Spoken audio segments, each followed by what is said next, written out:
السلام علیکم، آپ دیکھ رہے ہیں ہورائزن نیوز HD خبر شامل کرتے ہیں فیصل آباد سے۔ آفس محمد قیس قریشی، ڈی ٹائپ کالونی، صدیق چوک، فیصل آباد۔ سرپرست اعلیٰ متحدہ جمعیت القریش انٹرنیشنل پاکستان محمد قیس قریشی کی طرف سے اپنی ٹیم کے اعزاز میں عشائیہ دیا گیا اور متحدہ جمعیت القریش انٹرنیشنل پاکستان کے ممبران مجلس شورا کی کامیاب حلف برداری کی تقریب پر مبارکباد دی اور شاندار پروگرام منعقد کروانے پر شکریہ ادا کیا اور ان کے محنتوں کو سراہا اور شاباش دی۔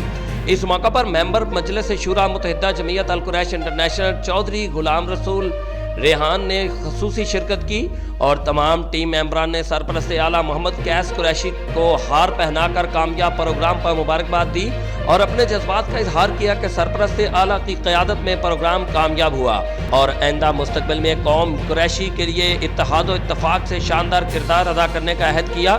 اور پروگرام کے اختتام پر شہزادہ اعجاز قریشی سمبڑیالوی کی صحت یابی کے لیے خصوصی دعا کی گئی۔